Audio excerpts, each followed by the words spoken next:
반갑습니다 여러분. 게시탐정 장전도사입니다. 오늘 중공 특무비사 12번째 이야기, 바로 모택동의 공작 노하우에 대한 이야기입니다. 오늘도 이런 중공 특무들의 그 공작 업무에 대해서 굉장히 중요한 내용들이 공개될 예정입니다.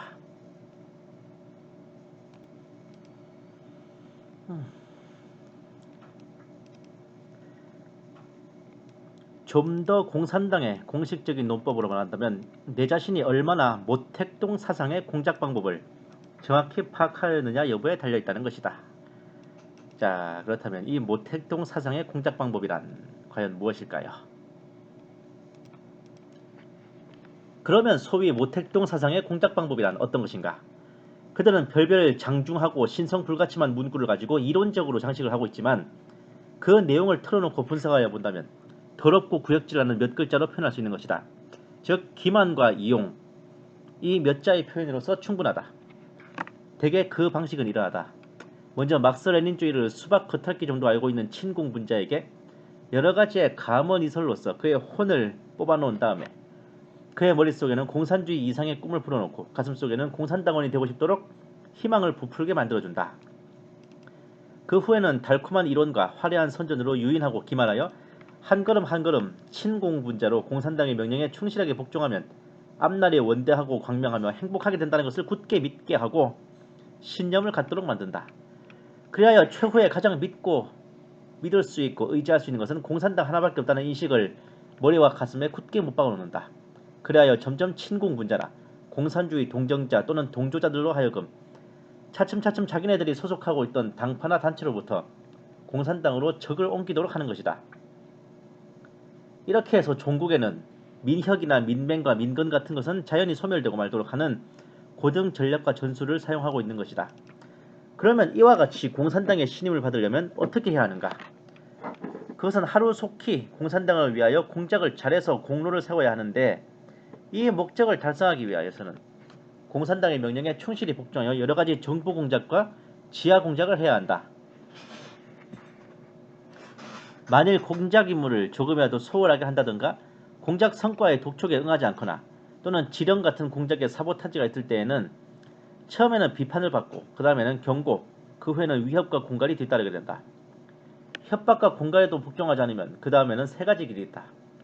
좀 가벼운 자는 강제 노동 수용소로 가고, 조금 중한 자는 감옥으로 직행하고, 그보다 더 중한 자는 반혁명 분자라는 벗을 수 없는 감투를 뒤집어 씌워 황천길로 보내는 것이다. 이 세상 사람으로 털어서 먼지가 조금도 나지 않을 자는 하나도 없다는 것과 마찬가지로, 과거 수십 년간 국민당 통치하에 있었던 백성이나 관공리 또는 당파나 단체에 속해 있었던 사람으로 조금이라도 흠이 없을 자가 어디 있으며 과오나 범죄를 범하지 않은 자가 어디 있겠는가?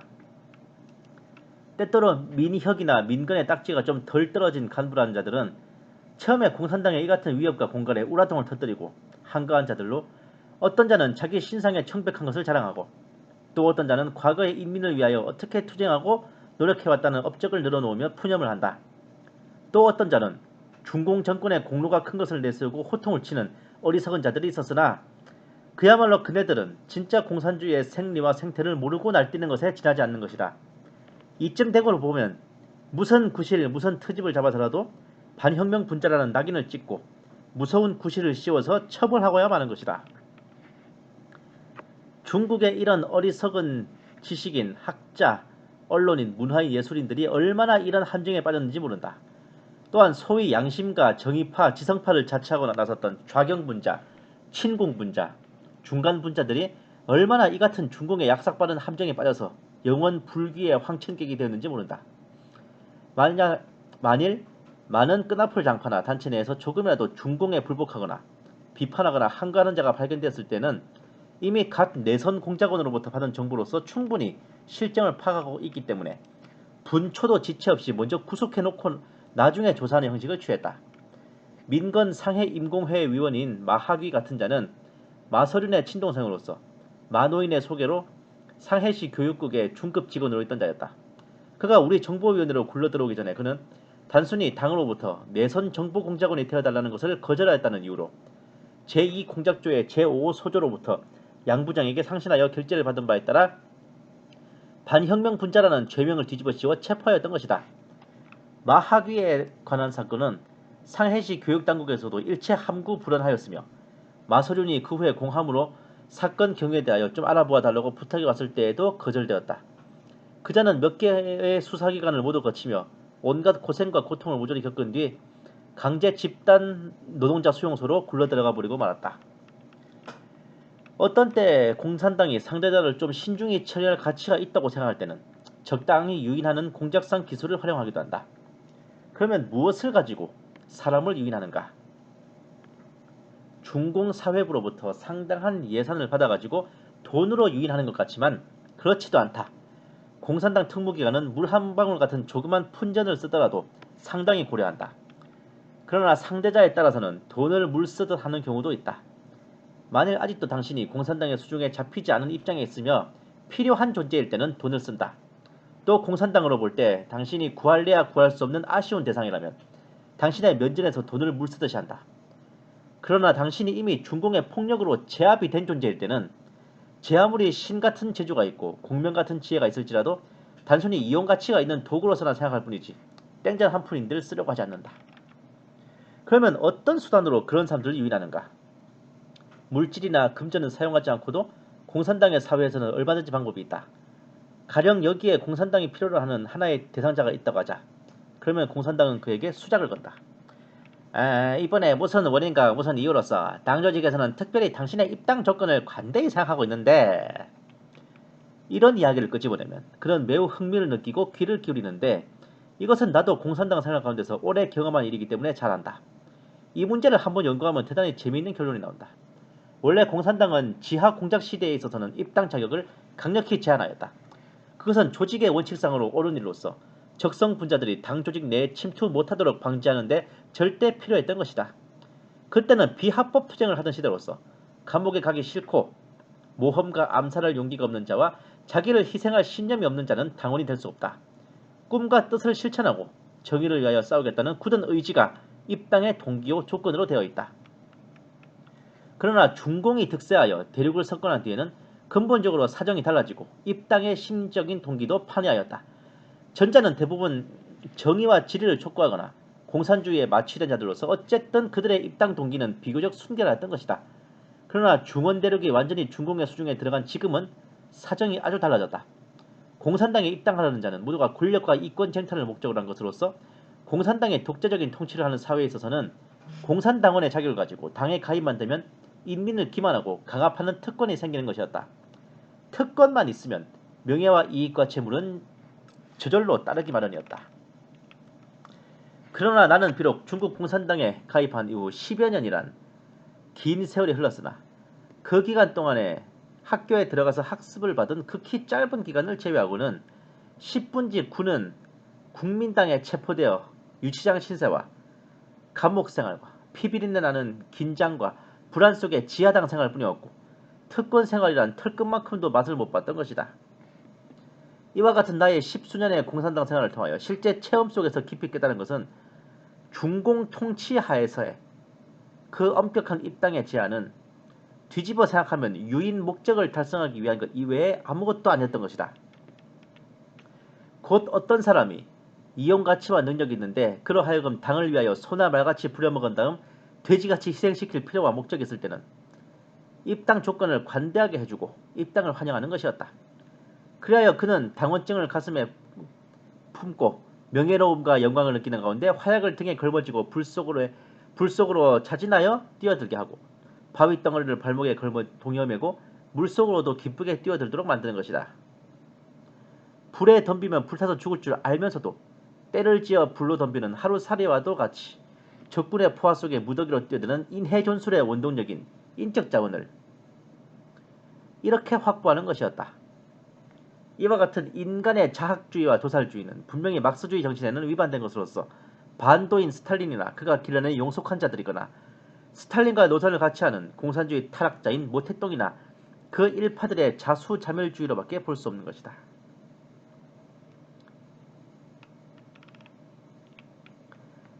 그리고 또 하나의 돈 한 푼 쓰지 않고 당원으로 유인하는 방법이 있었다. 곧 중공 특무기관이 장악하고 있는 외곽단체나 공조기관 같은 것, 예를 들면 통전부 같은 것을 이용하는 방법이다. 그러나 이런 기관을 이용해서는 실권 있는 관직은 따기가 어려우며 그래도 비교적 가장 빠르게 입당을 하려면 사면팔방에서 모든 사람들이 장본인을 축해 올리도록 하며 조직으로 하여금 빨리 통과를 결정하도록 하는 방법이다. 만일 장본인이 문화교육계 인사 같으면 응당 해방 후에 사상을 개조하기 위하여 학습을 받았을 것이다. 그렇다면 배후에서 공작을 하여 사상 개조가 크게 진보되었다는 것을 신문지상으로 PR을 하든가 또는 자아선전을 하기 위하여 신문에 글을 한 편 써서 게재하든가 혹은 신문사에 기자를 매수하여 학습 모범 인물이라고 신문지상에서 축해 올리도록 공작을 하는 것도 효과가 있다. 만일 상공업계의 인물이라고 하면 역시 신문, 라디오 같은 것을 이용하여 애국상인이라든지 진보적 상공업자라든지 국채 구매를 많이 하였다든지 혹은 납세 모범인이라는 등 축해 올리고 떠들게 하여 그 무슨 애국자, 진보인사, 모범인물, 무슨 영웅 등의 칭호로서 통하게만 되면 공산당의 입당은 물론 명예도 돈도 미녀도 모두 마음대로 행락할 수 있게 되는 법인데 역시 이런 방법도 공산당의 일종의 유인 공작의 한 방법인 것이다. 그리고 가장 사람의 마음을 사로잡는 유인 방법은 무슨 위로 대표 혹은 교육문학의 대표, 상공계 대표, 심지어는 무슨 지방의 현상 대표 등등 하여간 그 무슨 대표라는 간판만 걸리는 날이면 자연히 몸값이 수십 배나 고귀해지고 황금과 주색이 따르는 법이었다. 정확하게 모택동 사상의 공작 방법을 파악하는 방법은 어느 날 양범은 아주 엄숙히 나에게 지시를 하는 것이었다. 할 수 없이 표면상으로는 나도 공감하는 듯이 고개를 끄덕거리기도 하였으나 마음속으로는 기만, 이용, 위협과 공갈 유인이 아니냐 하고 비웃었던 것이다. 나는 1950년 봄부터 북경으로 전근이 되어갈 때까지 전직자로부터 임계받은 중공 끈앞풀 당파의 내선 공작을 강화하고 확대하기 위하여 제5조 동무들의 자기네 수완을 발휘하는 자랑 이야기를 많이 들었을 뿐만 아니라 어떤 때는 나 자신도 직접 그 천진난만한 민주 인사들을 상대로 부끄러운 연극을 하지 않으면 안 되었던 것이다. 나는 목숨을 이어가기 위하여 이런 연극을 할 수 없이 하면서도 양심상 가책이 되어 마음이 괴롭게 하니 없다. 더욱이 축비 사건이 발생한 뒤로부터는 더 한층 이용주의나 공구주의가 두려웠으며 자연히 정이 떨어져 냉담시하고 말았다. 어느 초여름날 아침에 갑자기 양범은 나를 부르더니 다음과 같이 명령하였다. 동무, 그동안 수고 많이 했소. 그런데 상해의 각 민주당파와 인민단체 가운데서 가장 충성이 있고 믿을 수 있는 사람, 또 현재 북경에 있는 각 민주당파의 인류 두목들, 곧 이재침, 장란, 황연배, 마소륜, 진명추, 최정계, 장치중, 소력자 등과 관계가 있는 정보간부로서 상당한 기간 내선 공작의 경험이 있는 사람이라면 남녀를 막론하고 모두 명단을 만들어 나에게 주시오. 그리고 본인들의 자세한 자백서 한 부씩 하고 같이 동무는 전주임을 좀 협조해서 빨리 심사를 끝마치고 여비와 수당을 주어 그들로 하여금 자기네들이 스스로 방법을 강구하여 북경으로 전근이 되어 가도록 하시오. 이것은 중앙의 명령이오. 우물쭈물해서는 안되고 또 반드시 비밀을 지켜야 하오. 신속히 임무를 완성하도록 하시오. 양범은 그 기도나 이유에 대하여는 조금 더 언급하지 않았다. 그 뒤에 나는 전주임과 이야기를 주고받는 가운데 눈치를 챈 것이지만 본시 중앙에서는 그 당시에 각 민주당파의 영수에 대한 감시를 강화할 필요가 있었던 것이다. 내가 알기에는 상해에 있는 모든 민주당파의 간부들은 대부분이 북경에 있는 각 민주당파의 영수들과 밀접한 관계가 있었기 때문에 아마도 중앙에서는 이와 같은 간부가 대단히 부족하였던 까닭으로 상해로부터 그 같은 인재를 좀 빌려 쓰자는 심산이었던 것이다. 그러나 이와 같이 골머리 아픈 임무는 그렇게 쉽사리 완성할 수 없었다. 밤낮으로 침식을 잇고 공작을 진행하여 20일 만에야 겨우 이 일을 일단락 지었던 것이다. 그러나 겨우 10여 명밖에 물색이 안 되었으며 그 가운데는 여자도 몇 명 끼어 있었다. 지금 와서는 대부분 다 잊어버리고 말았지만 그래도 그 가운데서 가장 기억이 남는 여자가 하나 있었는데 이름이 유묘영이라고 하는 처녀였다. 그녀는 17, 18세의 처녀로서 이전에 이재침의 개인 간호사 노릇을 하다가 애정관계까지 있었다는 여자였다. 항일전쟁의 승리 이후 처음 이재침이 상해에 머물면서 민주주의를 부르짖고 있었을 때 그녀는 중미의원에서 간호부 노릇을 하고 있으면서 한 의사와 연애에 열중하고 있었다. 근데 이재침을 몇 번 위문 갔다가 그만 예정이 도로 살아나서 자주 왔다 갔다 하는 동안에 그 젊은 의사의 반감을 사서 두 사람 사이는 아주 갈라지고 말았던 것이다. 그녀가 병원을 그만두고 나왔을 때 이 씨는 황망히 홍콩으로 떠나면서 그녀를 데리고 가지 않고 친구인 진건진에게 잘 돌봐달라고 맡기고서 떠났던 것이다. 그 후에 진은 그녀를 어떤 사설병원의 간호원으로 소개하여 주었는데 그녀는 자기를 버리고 떠난 이재침에게 원한을 품고 그의 이야기만 하면 이를 갈고 치를 떨었다. 이런 정보를 모두 들은 우리들은 여자 연락원을 파견하여 그 세밀한 내막을 모두 알았던 것이다. 이와 같이 꽃다운 청춘을 늙은이에게 짓밟힌 쓰라린 경험을 가진 그녀를 중공이 상해를 해방한 후에 부녀 해방운동으로 나서게 하였으며 진건진의 뒤를 쫓아 민혁운동에도 가담하게 하였다. 그녀는 이미 민혁운동에 가담하기 반년 전에 우리 제5소조와 공작관계를 맺고 있었으며 그녀는 진건진과 민혁의 활동에 대하여 세밀한 보고를 가져왔을 뿐 아니라 이재침이 그녀에게 보낸 두 통의 연정이 듬뿍 물들은 편지까지도 보고서와 함께 제출해왔던 것이다. 그녀는 공산당의 공작에 정열을 기울였다. 그것이 이재침에게 대한 하나의 복수의 길이라고 생각했던 것이다. 우리는 운영을 시켜서 공작 임무를 주었더니 그 즉석에서 쾌히 승낙하고 공작에 필요한 그자들과 애정관계를 가지는 것이 더욱 좋다고까지 그녀에게 지시하였을 때 그녀는 너무 흥분하여 눈물까지 흘리면서 좋아요 하겠어요. 힘껏 공작하겠어요. 만약 그 늙은 뼈다귀가 모택동 주석과 공산당에 조금이라도 딴 생각을 품는 기색이 보인다면 나는 내 손으로 그 늙은 뼈다귀를 분질러버릴 작정이에요. 그 후에 운영동무는 나에게 이와 같이 귀중한 공작 사명을 가지고 떠나는 그녀를 한번 만나보는 것이 어떻겠어요? 그녀를 전송하여 주면서 좀 더 그녀를 격려해 준다면 공작의식이 더욱 높아지고 굳세질 게 아니겠어요? 나는 운영동무의 의견을 그대로 쫓았다. 그녀와 면담도 하고 공작 사명을 완수하도록 격려도 하여 주었던 것이다. 그리고 특히 다음과 같은 공작 방법까지 가르쳐 주었다. 유명영, 앞서 이재침 노인의 개인 의사였던 담수인 박사는 나의 친구요. 그는 사상도 대단히 진보적이며 공산당에 대하여도 충성심을 가지고 있는 사람이요. 지금 북경에 살고 있는데 이 노인도 그를 퍽 신임하오. 그 담씨와 연락을 하여 찬찬히 방법을 강구하여 조직을 한다면 이 노인을 둘러싸는 힘이 더욱 강해질 것이오. 그 후에 나의 지시한 그대로 그녀는 북경으로 간 지 얼마 오래지 않아서 담 의사를 조직으로 묶어놓고 말았던 것이다.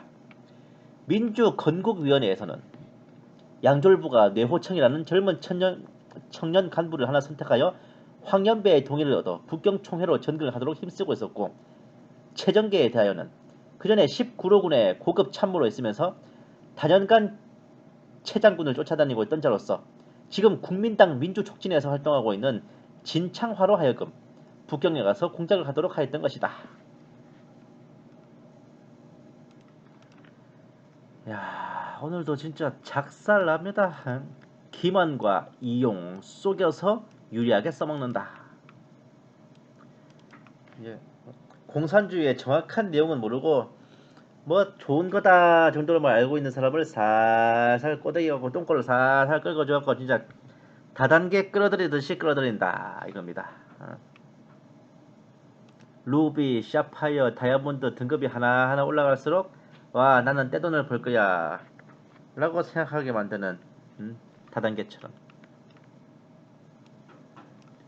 이렇게 이제 원래 민주당파나 이런 데 있던 사람들을 계속 공산당으로 옮겨오도록 만든다. 그렇게 회원이 없어지면 자동으로 소멸되니까요.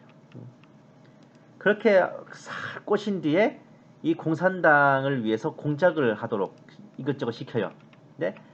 근데 애초에 이 사람들 꼬시는 게 써먹을 목적이니까. 일을 잘 못하면 가치가 없잖아요. 그러니까 죽여버리거나 깜빵에 쳐넣거나 강제노동 수용소로 가서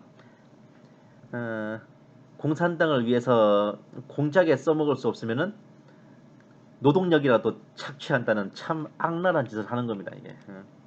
거기다가 뭐 실컷 써먹은 뒤에 반혁명 문자라고 낙인 찍기 딱 좋은 게 정말 국共내전 이전에 수십 년 동안은 이제 국민당 정부였잖아요. 관련 없는 사람이 어디 있겠어요. 오다 가다. 뭐 사돈의 팔촌의 오촌 당숙의 육촌 동생이 뭐 국민당 뭐 간부였다면 잡혀가고 이런 걸. 북한의 황장엽 비서 귀순한 뒤에 황장엽 비서의 6촌 7촌까지 하여튼 정치범 수용소에 갔다던데.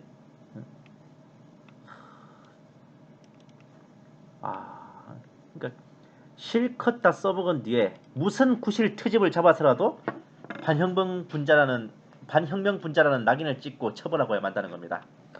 그러니까 뭐 내가 얼마나 신분이 깨끗한데 뭐 내가 인민을 위해서 얼마나 투쟁했는데 야 내가 임마 니네 중공 정권을 얼마나 도왔는데 임마 해봤자 공산주의의 생리와 생태를 개초도 모르고 날뛰는 거라니까. 와 좌경분자, 친공분자, 중간분자 이런 사람들까지도 함정에 빠져서 그냥 불귀의 객이 됐답니다. 만약에 이런 민주당파에서 조금이라도 좀 반중공 인사가 나오면은 바로 그냥 잡아쳐놓는다. 그리고 내선 공작원이 돼달라는 것을 거절했다가는 반혁명 분자로 몰려서 강제 수용소로 직행.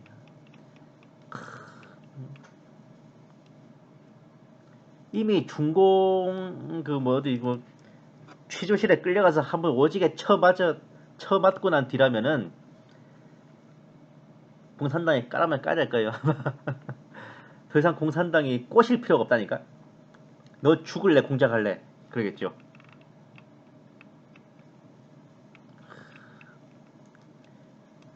그렇지 이제 투쟁 시절이 지나고 이제 중공 정권에 수입됐으니까 공산당 입당 자체가 얼마나 큰 정말 엘리트 계층으로 신분 상승하는 거예요. 그러다 보니까 입당하고 싶으면 잘해 딱 이런 거죠. 그러니까 이 진한파 같은 사람은 냅다 억울하다니까.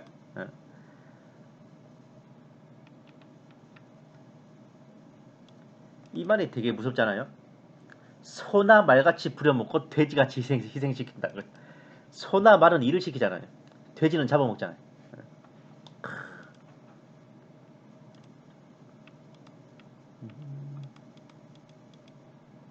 근데 이 진한파가 이 글 쓸 때까지만 해도 공산주의에 대해서 좀 희망을 못 보였나 봐요. 이게 뭐 마르크스주의 정신에는 위반된 것이다라는 이 공산주의의 타락자라는 이렇게 공산주의가 원래 이래. 진한파 아직은 조금은 물이 덜 빠졌나 봐요. 이때 보면. 그리고 이게 좀 약간 문장이 이상하게 됐는데 이게 좀 공산당에서 이제 써먹자고 찍은 사람을 포섭하는 방법인 겁니다. 자기가 막 자기를 피하해가지고 입당하는 게 아니라 공산당에서 타겟으로 찍은 사람을 이렇게 끌어들이는 방법을 설명하는 거예요. 뭐 신문 같은데 한번 딱 나오고 이제 그것을 또 빌미로 해서 끌어들이고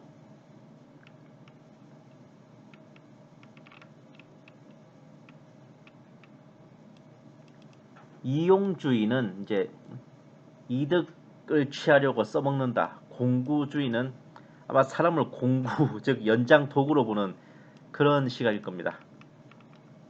이 이재침, 장난, 황연배, 마서륜, 진명추, 최정계, 장치중, 소력자 이런 사람들은 중국의 굉장히 유명 정치인들이에요. 예, 공산당은 아니지만 그래도 민주당파의 용수들이고 그리고 반장개석 인사들이어서 대만으로 안 가고 남은 사람들. 특히 최정계 이 사람은 국민당군 제19로군 사령관을 지낸 명장이었습니다. 중일전쟁에서 활약했고 원래 1927년에 이제 그 현재 중국 그 인민해방군의 기원이 된 그 난창 봉기가 일어났을 때 그때 가담했던 사람이기도 해요. 이 사람이 이제 그때 공산군이 결성돼서 폭동을 일으키자마자 패퇴하는 걸 보고 공산당도 가망 없구나 해서 다시 공산당을 버리고 국민당 쪽에 복귀했던 겁니다. 이 최정계 이 사람 굉장히 유명한 사람이에요. 중일 전쟁 때도 꽤 활약을 했고 그러다 이제 국공 내전 때 이제 공산당 쪽으로 이제 붙은 사람이죠. 이 사람도 결국은 이제 민주당파의 지도급으로서 감시 대상이 돼버린 겁니다. 이 유묘영 얘기는 참 씁쓸한데 이 민주당파 어쩌가는 새끼들이 나이 10대 그 정도밖에 안 되는 처녀를 갖다가 응? 성놀이개로 써먹었다는 거 아니야. 어디 진짜 서울시장님 생각나네. 어? 아유 정말 그 영감쟁이가 이 어린애를 데리고 놀고 버리고 가버렸어. 그러니까 화가 나나 안 나나 말이야. 어? 그러다 보니까 이 여자가 공산당 특무 내선 공작원이 돼버립니다. 그래서 이제는 자기가 오히려 그 이재침에게 접근해서 공작을 하려는 그런 거지. 게다가 이런 애정 관계로 접근한다는 거, 북한으로 치면 기쁨조나 그런 미인계를 이용한 씨앗 심기 작전 이런 것과도 상통하는 그런 겁니다. 와, 하여튼 빨갱이 새끼들은 어디서 뒷책을 받고 오나?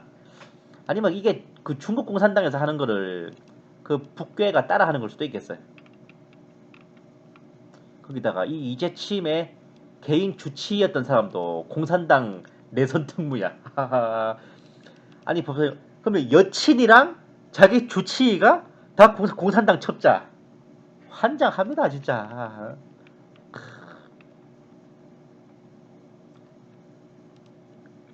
이 앞에 나왔던 최정계 장군도 그 최정계 장군이 사령관으로 있던 19로군의 참모로 있던 사람을 시켜서 내선 공작원으로 이제 감시하도록 한 겁니다. 국민당 민주촉진에 이제 나왔네요. 참네. 차마 눈 뜨고 볼 수 없는 이 악독한 공작 노하우가 다음 편에도 계속해서 폭로됩니다. 13부 그 중공 특무비사 13부 비공산계에 대한 공작 방법을 기대해 주십시오. 감사합니다. 게시탐정 정전도사였습니다.